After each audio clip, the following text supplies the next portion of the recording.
ये कपड़ा देखो, ये है फैंडी सिल्क। इसका बनाने वाले आज हम ब्लाउज, जो कि हम सिंपल बनाएंगे 4 टक्स वाला। देखो ये वाला फैब्रिक दिया हुआ है, इसको कैसे कट करते हैं वो मैं सिखाऊंगी। ये इनर है, सबसे पहले हम इनर कट करेंगे, इसके बाद हम इनर को रखते हुए मेन फैब्रिक कट करेंगे। इतना ठीक है। देखो इसको हम सिंपल बनाएंगे 4 टक्स में, तो उसके लिए क्या करेंगे, सबसे पहले कपड़ा फोल्ड करेंगे। जितनी भी आपकी बस्ट साइज़ है उसका 1/4 करेंगे और 2 इंच एक्स्ट्रा। तो इसमें बस्ट साइज़ था 38 इंच, उसका 1/4 किया तो आया 9.5, और उसमें 2 इंच एक्स्ट्रा 11.5 मैंने इसको फोल्ड कर लिया। अब देखो इसका डबल कर लेंगे हम, ठीक है, ताकि आगे और पीछे का हिस्सा एक साथ कट कर सकें। अब लेंथ का निशान लगा लेते, तो लेंथ 13.5 है, उसके लिए 2.5 इंच और एक्स्ट्रा मैंने 16 इंच इसको लिया है। शोल्डर का निशान लगाएंगे 7 इंच पे। इतना ठीक है, 7 इंच पे इस निशान को सीधा कर दिया। अब आर्म होल की गहराई देंगे हम 6.5 इंच पे, ठीक है, ऐसे 6.5 रखेंगे। अब जहाँ पे कॉर्नर बन रहा है यहाँ पे 1 इंच का निशान लगाते हुए ऐसे हम शेप दे देंगे, जैसा मैं दिखा रही हूँ। आप डॉट पॉइंट का निशान लगाएंगे, वो है 10 इंच पे, ठीक है। और जहाँ तक ब्लाउज की लेंथ चाहिए वहाँ का एक निशान लगा दिया मैंने 14 इंच पे। 13.5 इसकी लेंथ तैयार बन जाएगी। यहाँ पे चेस्ट का 1/4 लगाएंगे, यहाँ पे कमर का 1/4 लगाएंगे, जो कि मैं लिख दे रही हूँ। आधा इंच एक्स्ट्रा हम टक्स के लिए, ठीक है। अब इन दोनों पॉइंट्स को से मिला देंगे। 2 इंच एक्स्ट्रा हम मार्जिन लेंगे, यहाँ से भी और यहाँ से भी, क्लियर। इसको मिला देंगे। अब इसी निशान पे हम कट कर देंगे। देखो कुछ समझ नहीं आ रहा तो वो मैं लिख दे रही हूँ साइड में, बाकी मैंने बता दिया है। अब ये मैंने बिल्कुल निशान पे ही कट किया है। ऊपर से जॉइंट है, इसको हम अलग कर देंगे। फ्रंट और बैक हमने एक साथ एक जैसा कट किया है। अब देखो पीछे के लिए निशान लगाएंगे 10.5 इंच पे प्लेट के लिए, फिर यहाँ से लगाएंगे 3.5 इंच पे। देखो 3.5 इंच पे लगा, इस निशान को सीधा कर देंगे। यहाँ पे प्लेट डलेगी लगभग आधा इंच की, क्लियर। इतना ये हम बैक पार्ट के लिए लगा रहे हैं 10.5 इंच पे, देखो क्लियर। यहाँ से 3.5 इंच पे जहाँ से बंद है उस साइड से इसको सीधा कर दें, यहाँ पे प्लेट डलेगी, क्लियर।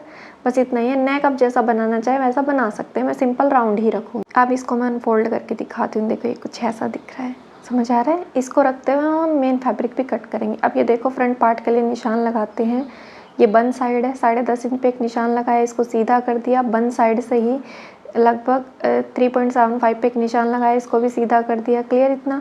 अब यहाँ पे एक सर्कल बनाएंगे जिसका डायमीटर लगभग 4 इंच होगा, ठीक है। अगर ये सर्कल नहीं बन रहा है तो आप बैंगल से भी बना सकते हैं, क्लियर इतना। ये हमने बना दिया। इसके बाद देखो टक्स का निशान लगाना बताऊंगी, तो यहाँ से लगभग 2 इंच पे एक निशान लगाएंगे, क्लियर, जैसे कि मैं दिखा रही हूँ। इसको सीधा कर देंगे। इस साइड से भी यहाँ पे देखो मैं बता रही हूँ, यहाँ से भी 2 इंच पे एक निशान लगाएंगे, इसको भी सीधा कर देंगे। ये हल्का सा तिरछा रहेगा, बिल्कुल सीधा तो नहीं लगता है। देखो ये वाला थोड़ा सा तिरछा लगता है, क्लियर इतना। अब यहीं से देखो मैं दिखा दे रही हूँ, यहाँ से 2 इंच ऊपर की तरफ एक निशान और लगाएंगे, जो कि आर्म होल की तरफ एक निशान लगेगा, इसको भी ऐसे तिरछा कर देंगे, ये वाला सीधा होगा, ठीक है। इनको थोड़ा गहरा करते हैं। इसके बाद देखो इस कपड़े को ऐसे अनफोल्ड करेंगे और ऐसे वापस से ऐसे पलट देंगे इस साइड।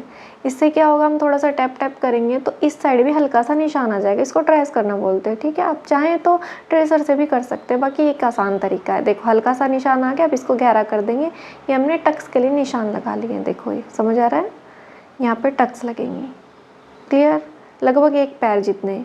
अब देखो मैं बता दे रही हूँ, ये 2 है, ये 2 है, और ये भी 2 है, ठीक है। ये 2 ये वाला देखो लगभग 4 इंच के करीब है। ये 2 है, 2 है, ये 2 है, क्लियर।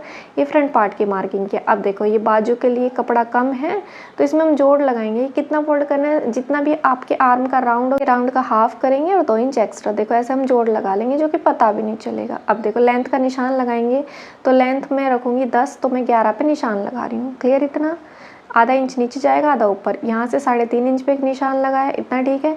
यहाँ से आर्म राउंड 14, उसका हाफ करेंगे 7 इंच और 2 इंच एक्स्ट्रा, ये मार्जिन हो गया। ऊपर से 1.5 इंच पे एक निशान लगाया, 1.5 इंच पे। अब देखो जैसे मैं शेप बता रही हूँ ऐसे ही बनानी है। देखो यहाँ तक बनानी है हमें शेप, जहाँ तक हमें 2 इंच वाला निशान लगाना है वहाँ तक बना दिया, यहाँ से सीधा।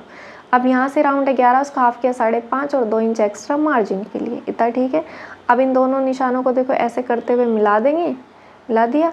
ये वाला हमारा मार्जिन का पार्ट होगा, जहाँ पे कटिंग होगी वो फिटिंग का होगा। अब देखो ऐसे हम कट कर देंगे। नीचे मैं कपड़ा जोड़ूंगी, ठीक है, जो अंदर की तरफ फोल्ड होगा बाजू में, और ऊपर आधा इंच हमारे सिलाई में जाएगा, ठीक है। देखो ये ऐसे करते हुए यहाँ पे अब जोड़ लगा लेंगे, जो कि अंदर उस कपड़े में नहीं पता चलेगा, क्लियर इतना। ये देखो समझ आ रहा है।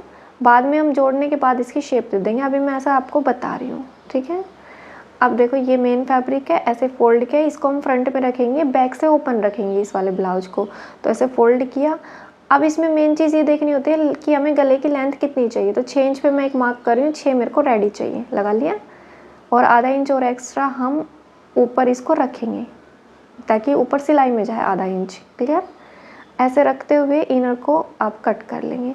मेन बात गले की रखनी होती है हमें कि इनर कहाँ पे रखना होता है, ऐसे कहीं भी नहीं रखना होता है। जितनी आपको लेंथ चाहिए गले की उसके अकॉर्डिंग आप इनर को रखें। क्लियर? उसे आधा इंच ऊपर रखें। अब ये देखो, ये फ्रंट पार्ट की कटिंग हो गई। नेक ऐसा ही बनेगा जैसा दिया हुआ है। क्लियर? तो इसको हम इसके नीचे ऐसे लगा देंगे। अगर आप इसमें पैड लगाना चाहें तो डबल इनर करना पड़ेगा, अगर विदाउट पैडेड बना रहे तो सिंगल ऐसे ही रहेगा। देखो बैक पार्ट के लिए कपड़ा प्लेन ही बचा है, तो ऐसे एडजस्ट करते हुए हमने इनर को प्लेस कर लिया। इसमें मैंने पिन भी लगाई है ताकि ये कपड़ा सरके ना, क्योंकि ये बहुत ज़्यादा स्लिपरी होता है, ये आपको भी पता है ना। तो इसको अब हम कट कर लेते हैं। ये बैक से ओपन रहेगा। आप नेक की जैसे भी शेप देना चाहें वैसे दे सकते हैं। मैं इसमें राउंड दूंगी। तो देखो मैंने कट कर लिया है। जब आप इसको कट करें तो पहले पिन से सिक्योर कर लें, उसके बाद ही कट करें, अदरवाइज़ ये तिरछा कट हो जाता है। ये बहुत बार ऐसे होता है। क्लियर? तो ये कट हो गया। इसको अलग कर देते हैं, बैक वाले पार्ट को बिल्कुल ओपन कर देते हैं। अब देखो इन पिन को मैंने हटा लिया। इसको ऐसे सीधा करते हैं। देखो ये उल्टी साइड है, तो उल्टी साइड हम ऐसे इनर लगा देंगे। ठीक है, ये मैंने इनर लगा दी। अब देखो बाजू के लिए कपड़ा ये बचा है, मैं प्लेन ही ले रही हूँ क्योंकि वो जो वर्क वाला था उसमें बाजू बिल्कुल छोटी बनने वाली थी। इसको भी पिन से सिक्योर करो। और अब ऐसे बाजू के लिए जो हमने इनर कट किया था उसको रखा, और सेम इतना ही हम कट कर लेंगे। थोड़ा एक्स्ट्रा ही कट कर लें, इससे ये होता है कि बाद में आप जो एक्स्ट्रा फैब्रिक है बाद में कट कर सकते हैं जब इनर के साथ आप अटैच कर लें। अब देखो फाइनल लुक प्यारा लग रहा है ना, मुझे भी बहुत अच्छा लगा ये बनने के बाद। देखो इसमें मैंने ऐसी लैस ऐड की है, इससे बहुत अच्छी फिनिशिंग आ रही थी। वो वर्क से बहुत छोटी बाजू बन रही थी। ये देखो नेक प्यारा लग रहा है ना, इसकी फिनिशिंग देखो नेक की कितनी प्यारी है, अच्छी लग रही है ना। ये देखो बाजू अच्छा लग रहा है। बैक में मैंने कुछ ऐसे रखा है, ज़्यादा डीप नहीं रखा क्योंकि इसमें पैड नहीं लगी हैं। ये देखो नीचे मैंने एक और लेस ऐड की है जिससे कि इसकी लेंथ में बढ़ा सकूँ क्योंकि लेंथ कम थी। अब ये इसकी टसल्स देखो प्यारी लग रही है ना। Thank you for watching.